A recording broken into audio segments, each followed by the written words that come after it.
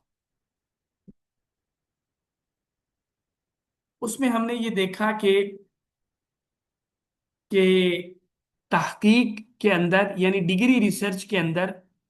کچھ ادارے انوالو ہوتے ہیں یونیورسٹی کے، اور کچھ افراد انوالو ہوتے ہیں، تب تاکہ وہ ایک وقی ریسرچ بنتی ہے اور ایک بہترین مقالے کا روپ دھارتی ہے۔ اس میں سب سے پہلے ہم یہ دیکھتے ہیں کہ کسی بھی یونیورسٹی کے اندر ایک آف ریسرچ کا ہوتا ہے، جس کو بسر کہتے ہیں۔ تو یہ جو بسر ہے یہ بھی ضروری ہے، اس کا یہ باڈی لازمی طور پر تشکیل دی جاتی ہے اور اس کا ہونا ضروری ہے، کیونکہ اس کے بعد ریسرچ کام مکمل نہیں ہو سکتا، اور جو ہے اس کے اندر جو اداریت ہے وہ اس کے بغیر ہی ہے۔ اسی طرح اس اندر شعبہ کو جاتا ہے کہ اس پیرنٹس کا گائیڈ لائنز دی ہیں، اور ایچ ای سی کو ہر معاملے یہی وہ کیو ای سی جواب دہ ہوتا ہے، یعنی جب ایچ ای سی نے کچھ بنا تو وہ اس کے بعد حوالے ہو جاتے ہیں کیو ای سی کے، اور کیو ای سی کے حوالے سے بلکہ تمام حوالوں سے انتظامی معاملے میں، مالی معاملے میں جو بھی پیرامیٹرز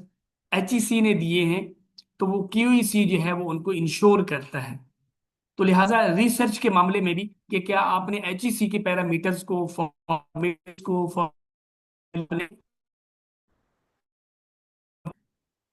آپ کیو ای سی کے اندر بھی سبمٹ کراتے ہیں، اور وہاں سے بھی اس کی ویلیڈیٹی اور ویریفیکیشن ضروری ہوتی ہے۔ اسی طرح ایک اور ادارہ ہوتا ہے، وہ ہے اورک کے نام سے،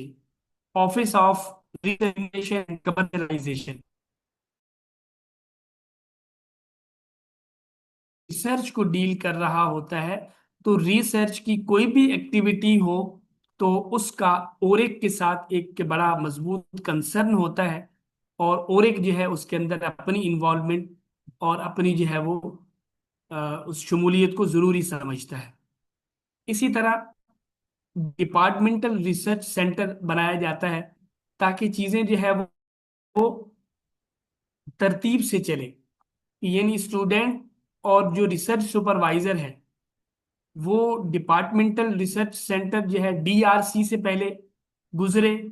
تاکہ وہ آگے جو اس سے جو سینئر ادارے ہیں وہاں کسی طرح کی کوئی جو ہے وہ جو نان کنفرمیٹی ہے، عدم مطابقت ہے، وہ نہ پائی جائے۔ تو یہ کچھ ادارے ہیں جو ریسرچ کے معاملے میں اور اس ڈگری ریسرچ کے لیے لکھے گئے جو مقالہ جات ہیں، ان کو دیکھنے میں یہ سب لوگ شامل ہو۔ اب جہاں تک افراد کی بات ہے تو اس میں سب سے پہلے تو وہ اسٹوڈنٹ اور ریسرچ اسکالر ہے، اس کی موجودگی۔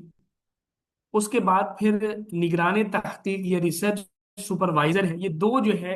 ایک اس کے گویا کے بنیادی قسم ہے، اور ایک داری ہے، اس سے ذمہ داری نگران تحقیق سے زیادہ ذمہ داری اسٹوڈنٹ، کیونکہ اور نگران ہے، اور جو پوچھ تاچھ ہے یا غلطی کی صورت میں، کسی بڑی خطا کی صورت میں انگلی سب سے پہلے نگران تحقیق کی طرف اٹھتی ہے۔ لہٰذا ان دونوں کا جو رول ہے وہ بہت اسینشل ہے، اور اس کو جو ہے کسی بھی طرح نظر انداز نہیں کیا جا سکتا۔ پھر اس کے بعد ایک داخلی ممتحن، یعنی جب ریسرچ فائنل ہو گئی اور وہ ڈی آر سی سے ہوتی ہوئی، اورک سے ہوتی ہوئی، کیو ای سی سے ہوتی ہوئی بی ایس آر تک پہنچی، اور بی ایس آر نے اس کو اپروو کر دیا، تو اب وہ جو ہے سب سے پہلے جو ہے وہ اس کو دو طرح کے ممتحنین کے پاس بھیجا جاتا ہے، ایگزامنرز کے پاس بھیجا جاتا ہے، ایک جو ہے وہ انٹرنل ایگزامنر اور ایک ایکسٹرنل ایگزامنر۔ اس میں ایم فل اور پی ایچ ڈی کا الگ الگ طریقہ کار ہے، لیکن یہ ہے کہ دونوں طرح کے ممتحنین سے جب اس کی رپورٹس آئیں اور رپورٹس بھی پازیٹیو ہوں تو پھر وہ ڈگری کے لیے آگے وائوا کے لیے اپلائی ہو جاتا ہے۔ اگر اس کے اندر کچھ میجر چینجز لگا کے واپس بھیج دیا جائے تو پھر اسٹوڈنٹ اس کی وہ چینجز کر کے پھر سبمٹ کرتا ہے، اور پھر جو ہے دوبارہ جن ممتحن صاحب کو اس پر اطمینان نہیں تھا ان کا اطمینان لے کر پھر اس کو جو ہے وہ بی ایس آر میں جمع کیا جاتا ہے۔ بی ایس آر پھر آگے جو ہے وہ میٹنگ کے اندر اس کو ایجنڈا پوائنٹس کے ایجنڈا پوائنٹ کے طور پر رکھتا ہے۔ پھر وہاں سے اگر اپروو ہو جائے تو سب سے پہلے جو ہے وہ وائوا ہوتا ہے، اور وائوا کے بعد پھر ڈگری کے لیے اپلائی کر دیا جاتا ہے۔ تو اس سے آپ کو یہ کانسیپٹ ملا کہ ریسرچ کا خاندان اور ڈگری ریسرچ کی ورث کے پیچھے جو اتنے زیادہ لوگوں کی انوالومنٹ ہے وہ جو ہے موجود ہوتی ہے، اور آپ کسی بھی یونیورسٹی کو جوائن کریں گے تو آپ کو انہی چیزوں سے واسطہ پڑے گا۔ اسی وجہ سے کہا جاتا ہے کہ کبھی ریسرچ کرنا اتنا مشکل نہیں ہے جتنا کہ یہ جو اپروولز ہیں، یہ جو انٹرولز ہیں، یہ جو واسطے ہیں، یہ جو بیریئرز ہیں، یہ جو اتنے سارے ادارے ہیں، اداروں میں بیٹھے ہوئے لوگ اور ان کی جو ہے وہ طرح طرح کی جو ان کے بنائے ہوئے اصول ہیں، اور اس کو اتنا باریک سوراخ بنا دیا گیا ہے کہ جس سے گزرنا انتہائی مشکل ہو۔ تو یہ اگرچہ اس کے اندر کچھ کسی حد تک ضرورت بھی ہے، کسی حد تک ضرورت نہیں بھی، لیکن جو شخص بھی یونیورسٹی کو جوائن کرے تو اس کو اس بات کا ادراک اور احساس ہونا چاہیے کہ سارے مراحل سے اس کو گزرنا پڑے۔ اور اگر یہ سارے ادارے، سارے شعبے، سب لوگ دیانتدار کام کرے تو واقعتا اس سے جو ہے وہ چیز پیدا ہوگی کہ جو ہونی چاہیے، اور اس طرح کی ریسرچز پھر سوسائٹی کے اندر امپیکٹ پیدا کریں گی۔ لیکن آج افسوس کی بات یہ ہے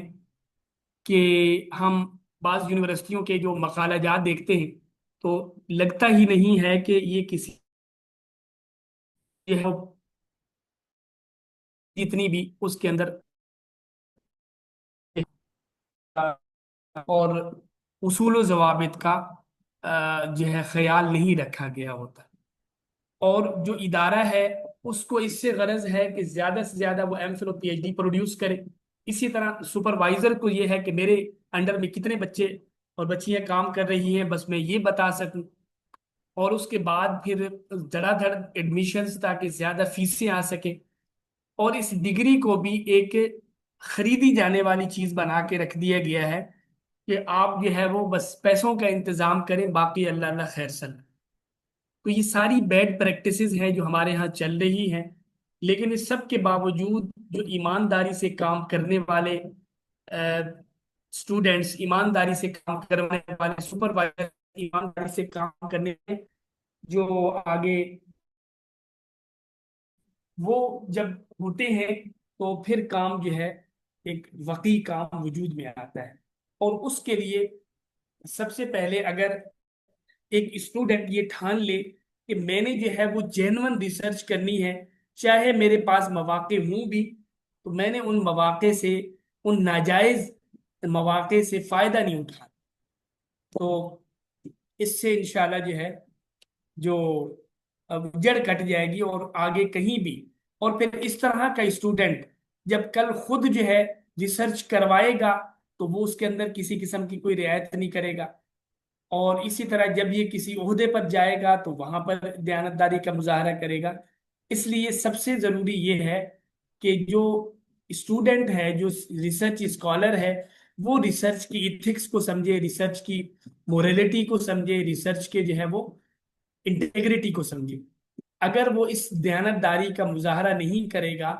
اور وہ بیڈ پریکٹسز کے ذریعے سے، ان ایتھیکل کاموں کے ذریعے سے کہیں سے کہیں پہنچے گا تو وہ پھر آگے بھی یہی خرابی پھیل رہی ہے۔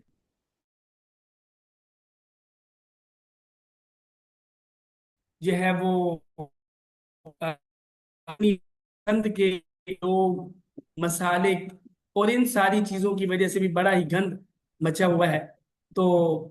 یہ ساری چیزیں ہم نے دیکھنی ہے اور اس بات کا خیال کرنا ہے کہ ہم راستے پر یہ بھی ہے بات ضروری طور پر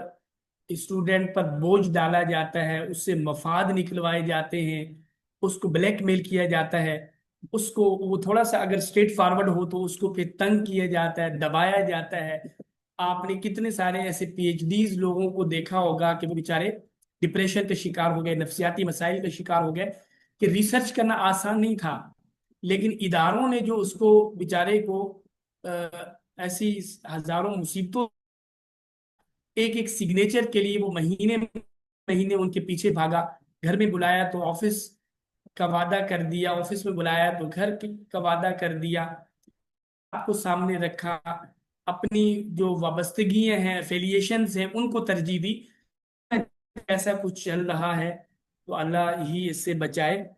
کہ بھئی کورٹ کچہری بہت بری ہے، تھانہ ہسپتال بہت برا ہے۔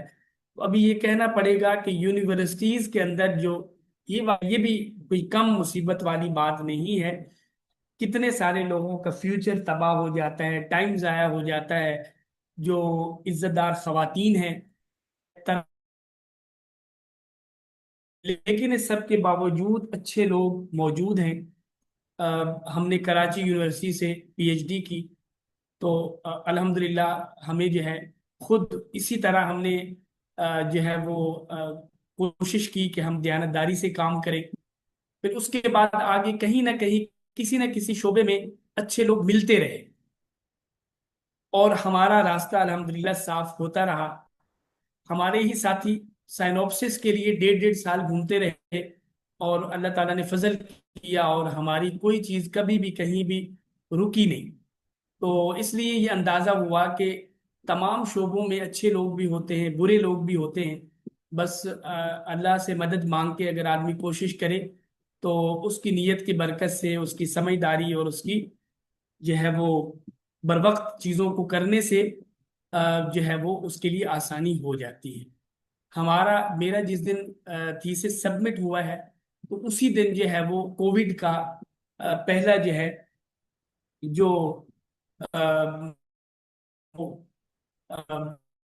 آ گیا تھا، اور اس سے اگلے دن جو ہے وہ یعنی صبح جب لوگ اٹھے ہیں تو یونیورسٹیز کو نوٹیفیکیشن آ چکا تھا کہ بھئی اوپن نہیں ہوں گی،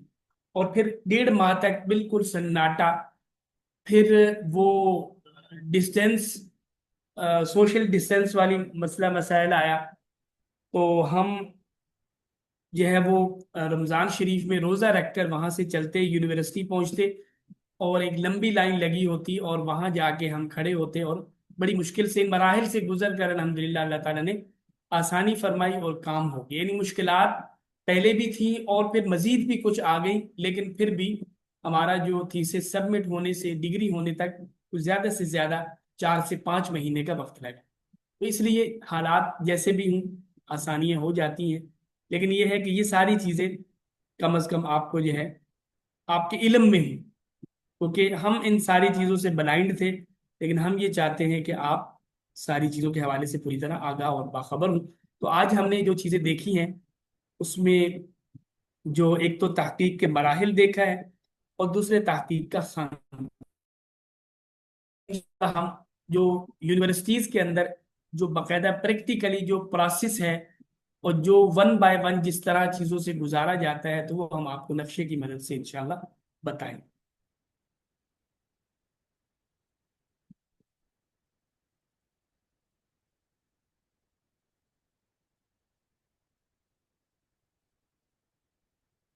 ابھی ہم آپ کی جو پروجیکٹس ہیں ان پر جو ہے وہ اپنا تبصرہ دیں گے، اصلاح دیں گے، تو اس سے انشاءاللہ پھر اگلے کام کی طرف بڑھنا آسان ہو جائے گا۔ السلام علیکم ورحمۃ اللہ۔ وعلیکم السلام۔